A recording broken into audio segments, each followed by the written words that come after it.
Welcome and greetings, career-minded superstars. You are listening to the Exclusive Career Coach, your podcast for all things career. And I'm Lisa Edwards, the indispensable career coach for superstars just like you. Now let's dig into this week's topic, shall we? Go from dragging yourself to work each day to finding a job you love. The Career Spring program is for high-achieving and ambitious mid-level professionals like you who are looking for a job that uses your zone of genius, recognizes your value, and pays you what you're worth. If you're ready to learn more, schedule a complimentary consult using the link to my calendar in the show notes.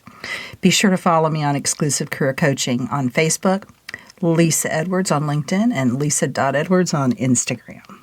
Greetings. How's it going? How are you doing? Great, I hope.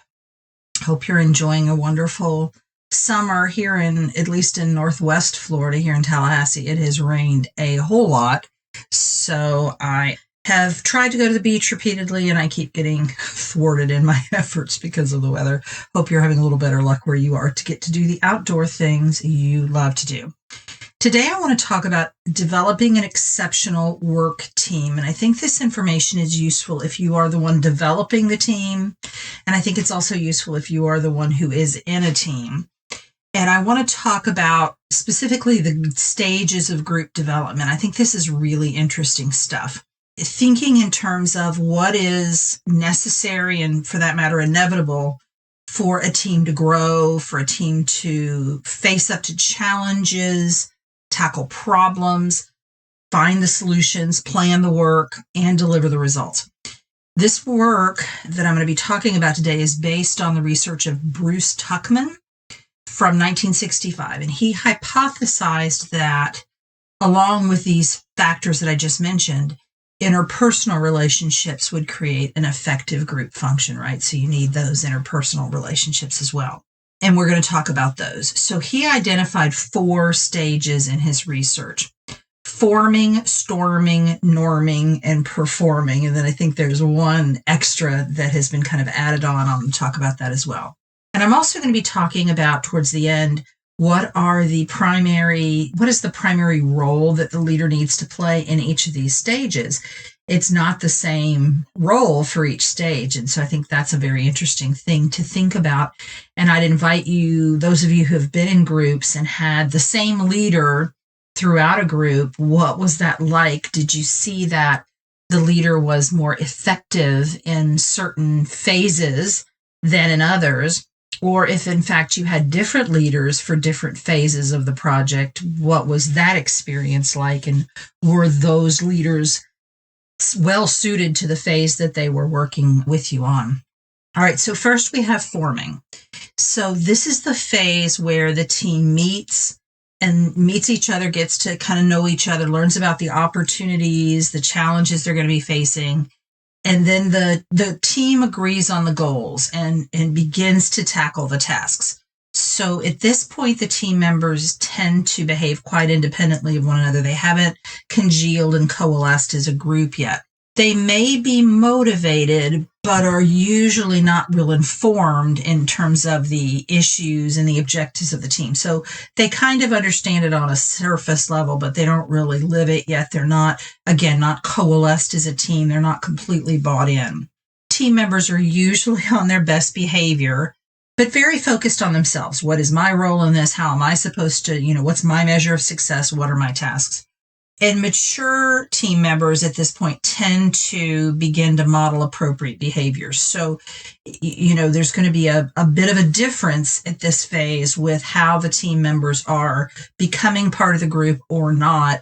And a piece of that is their professional maturity, their emotional intelligence, and that kind of thing. The meeting environment is also really important here as members kind of try to get to become oriented to the tasks that they're going to be performing. They get oriented to each other. And this is also the stage in which the team members are testing boundaries and creating kind of ground rules, official and unofficial rules of how this group is going to behave and define organizational standards. So the meeting environment in terms of the physical space that they're meeting in, how that's set up, is it on-site, off-site? what tools are available to them there and all of that. And typically at this point, the discussion is centering on the scope of the task. So getting that definition of what is the scope of this task? How are we going to approach it? What are our concerns? And then to grow from this stage to the next, each team member is going to have to give up the comfort of the non-threatening topics and risk the possibility of conflict. So in other words, there comes a point as they go into this next phase where there has to be some conflict. There has to be some, if you will, growing pains.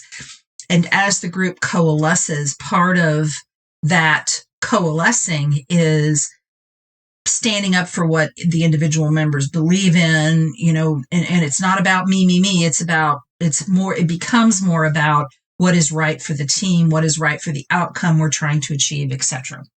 So that's the forming stage. We're coming together. We're learning the ground rules. We're learning each other. We're primarily acting independently at this point. We are thinking primarily about ourselves and our individual roles in the team. Next, we have the storming phase. And in this phase, the group starts to gain each other's trust. And it happens, and it's a little bit counterintuitive, but it happens in part because the individual members start to voice their opinions. They start to not just go along with what is told to them or what they're, told that this is how it's going to go. And of course, as a result of this, there is going to be some conflict. It can also be not just conflict about how are we going to proceed and what are our main objectives, but it can also be a bit of a pecking order issue, power and status, and a little bit of crowing going on, and certain people may be trying to step up to the lead. Even though there is a designated leader, there will become kind of leaders within the group. And that's a really important phase of group development, because one of the things that you're going to hear is the leaders should be looking at these people as potential leaders of their own group down the road. And how are they behaving in the team? How are they showing up as leaders?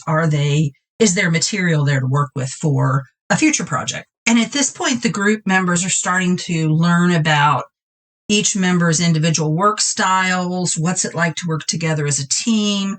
And then again, that hierarchy, that pecking order is being established. And at this stage, it's primarily a positive and polite atmosphere. People are, maybe excited about the project. They're really eager. There's a lot of positivity going on for some. And for others, there's an increased sense of suspicion, fear, anxiety.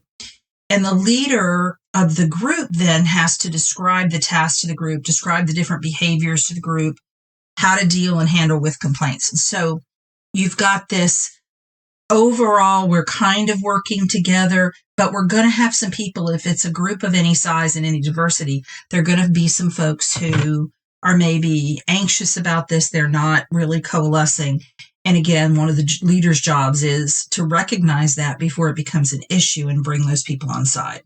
And here's a quote. In this stage, participants form opinions about the character and integrity of the other participants and feel compelled to voice these opinions if they find someone shirking responsibility or attempting to dominate. Sometimes participants question the actions or decisions of the leader as the process grows harder. So again, we're starting to have that conflict that is a necessary part of group development. People are questioning the leader, people observing the leader, how is the leader showing up for them? They're starting to make assessments and decisions about how they feel about the other team members. Now, disagreements and personality clashes here must be resolved before the team can progress out of this stage, right? So what we don't want to have is a team that stays in the storming phase.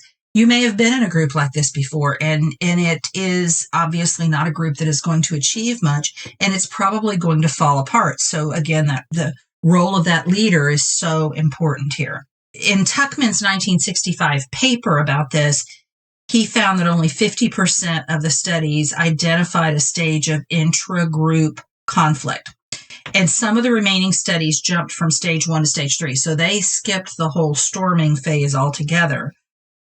And that's not necessarily a good or a bad thing. Some groups are just going to inherently get together, be more maybe agreeable, not fight the status quo. But for those groups that don't avoid it, the duration, intensity, and destructiveness of the storms can vary widely, as I'm sure those of you that have any experience with groups have probably experienced that. So the tolerance of each member and their differences are really important here. There has to be that tolerance and patience of each team member. And this phase can become destructive to the team if it's not resolved. It's going to lower motivation. The group can kind of run amok and get out of control. And I think what's important to understand here, though, is the inherent disagreements are not bad. If they are resolved in a positive, emotionally intelligent way, the group is going to be stronger and more versatile, able to work more effectively together, more honest and open, all of those things. And the supervisor in this phase tends to be more accessible, but kind of more directive in their guidance. So they're still kind of running the show. And again, I'm going to talk about those skill sets that the leader needs in each of these phases. The idea here is that the team members are, as much as possible, resolving the differences themselves and not having to go to, mommy or daddy, the leader, to do that. The ideal situation is that they won't feel judged and they will share their opinions and views openly, and tension and struggle and even arguments are part of the process that don't mean that things have come off the rails. So that's the storming phase. We're starting to really come together as a group. People are starting to express their opinions more strongly. It's very likely that disagreements and arguments will occur, and it is a matter of how long do they last, how severe are they, and how emotionally mature are the team members in resolving those differences. So then we go into the norming phase. And here's a quote. Resolved disagreements and personality clashes result in greater intimacy and a spirit of cooperation emerges, end quote. So this is going to happen when the team is aware of competition and they share a common goal. So it's kind of us against them, but in a healthy way. In this stage, all of the team members are taking responsibility and all of them want to work towards the success of the team goals. So again, we don't always get here because we get stuck in that storming phase and we can't work it out. In this phase, the norming phase, the team members start tolerating the whims and kind of fancies of the other team members. They overlook them because they have more of an understanding of the positive things that team member brings to the table, and they're more tolerant of, the lesser appealing things that they bring to the table. The final phase is performing. And here's a direct quote. With group norms and roles established, group members focus on achieving common goals, often reaching an unexpectedly high level of success, unquote.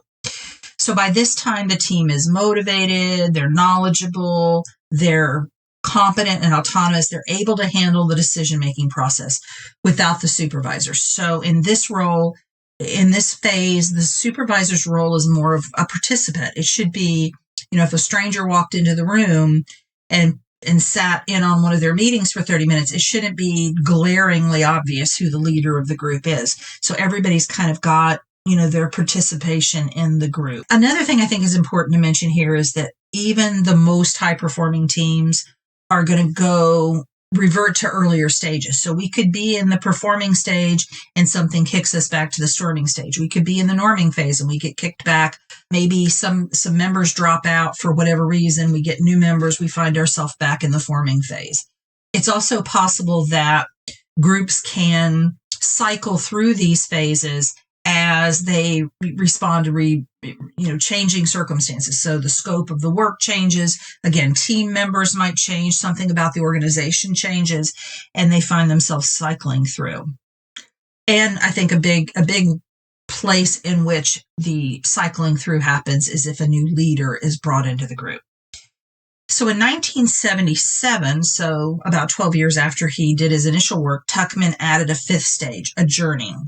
And this stage involves completing the task breaking up the team. It's also sometimes called mourning. And Tuckman's research concluded that an important step in this small group life cycle was the ultimate separation of the life cycle. And I think when I was reading about this and doing my research, what came to mind was I had recently watched some kind of reality TV show, but it was about the cast of some long running show. And I don't even remember which one it was, so I can't share it if I wanted to. But it was cast members talking about how they felt and how they reacted to all of a sudden their day job for many years was gone. And this group that they had formed, and albeit there had been changes to the group cast members and behind the scenes folks, it still was very much, they kept using the term family, and this family had broken apart, and there was a mourning phase, and there was this sense of loss, and then there was this sense of, now where do we go and what do we do and who are we without this team? So I really thought about that as I was reading this. Now, as a leader of small groups, let's talk about that. How do you facilitate this life cycle? So in the forming phase, a leader should engage their coordinating behaviors. So what does that mean? They should purposefully pick the team, facilitate goal identification, and ensure a shared mental model, which is a cohesive approach to thinking about the problem or the task at hand. In other words, what's our approach going to be? What's our mindset going to be? What's our mental model as we approach this task? So that's kind of coordinating behaviors in the forming phase. In the storming phase, a leader should engage their coaching behaviors. And that's going to include serving as a resource person for the team, developing mutual trust, and calming the work environment when needed. So that's the storming phase, and the leader wants to have coaching behaviors. In the norming and performing phases, a leader should engage their empowering behaviors. Now, that's going to include getting feedback from team members, facilitating the transfer of leadership to the group. In other words, kind of stepping back from that primary leadership role, and then setting aside time for planning and engaging the team. So taking a bigger picture approach, a more strategic approach in their role to the team. And I think if you think about these behaviors, coordinating, coaching, empowering, those are very different skill sets. And yes, we know people who have all of those. But in some cases, depending on, how big is the project, how long does the project last, what is the cost? And I mean that in the sense of what is the cost to the organization if this is not done right? What's the payoff? Looking at all of that, there may need to be different leaders in the group at different phases. And then finally, we have the adjoining phase, and that's where a leader is going to engage supporting behaviors. So this is where we start redefining roles, right? So if you have some sort of supervisory authority over some of these people, how will you put them back into their so-called day job? If you don't have direct report over them, how can you still support them in going back into their day job?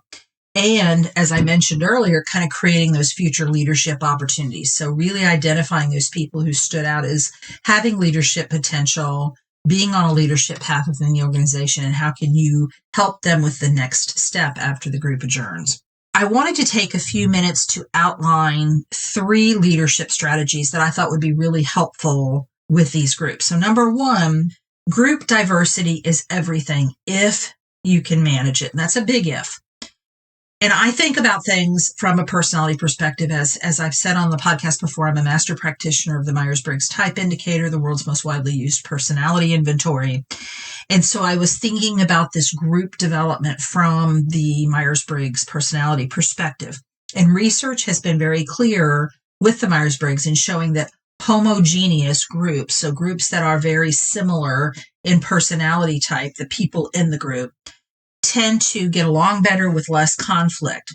But, and this is important to think about, heterogeneous groups, so diverse groups, tend to achieve better results if they learn to work together, if they can appreciate those differences instead of attacking them and resenting them.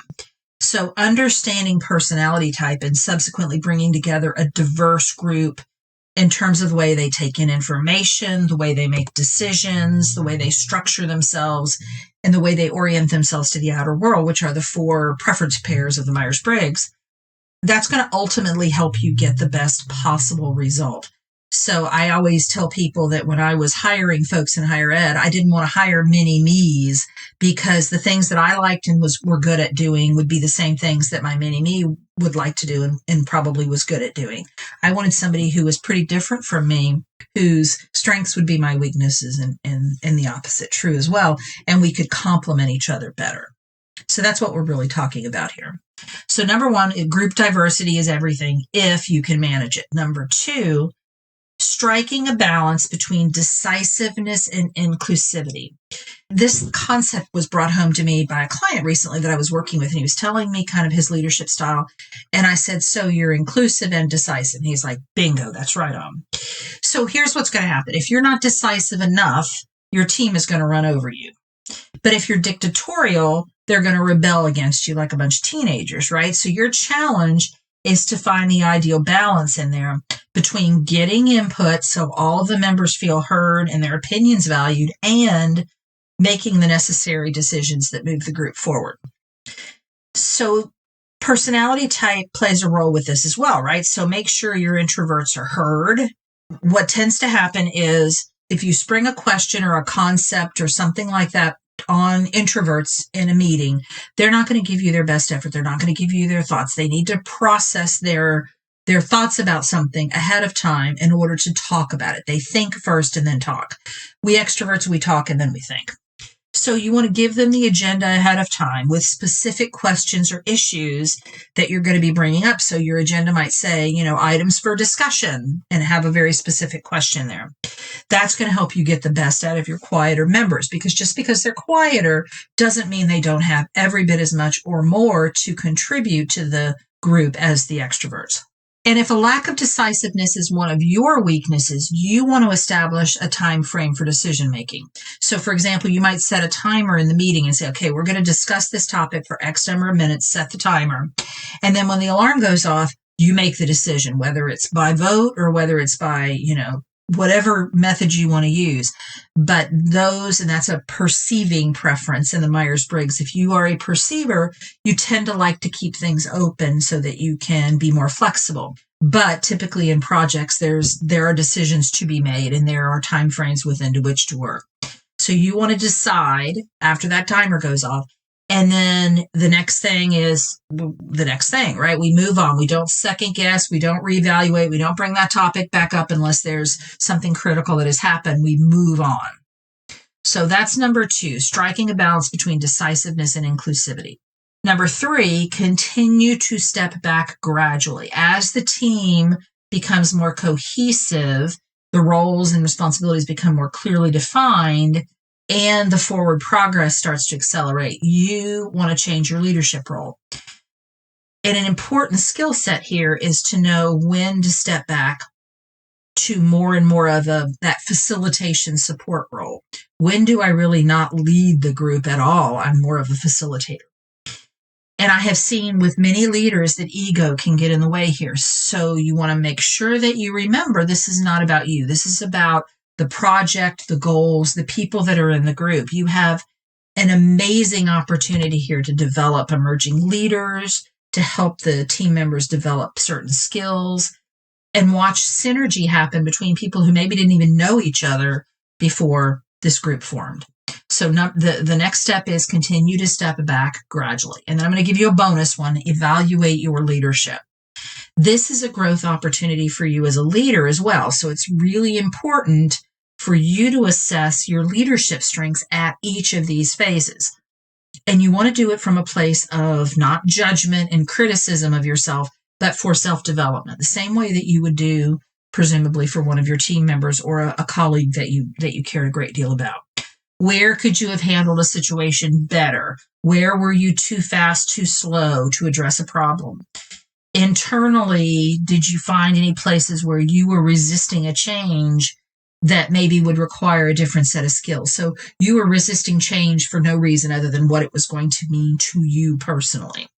this is a great learning curve opportunity for you. So even if you've led other groups, you haven't led this group with this purpose before. So be kind to yourself, but also give yourself some feedback. So that's evaluate your leadership. I hope this has given you some food for thought. I hope you are thinking about some of the groups that you've been in and what that experience was like, and maybe which areas here kind of really resonated with you in thinking about those groups. So I hope this has been helpful, and I'll see you next week. Take care. You've been listening to The Exclusive Career Coach with Lisa Edwards, CEO of Exclusive Career Coaching. It would be great if you would rate, review, and subscribe to this podcast. Also, I want to be your career coach, so be sure to ask questions about your career management challenges and job search situation. Until next time.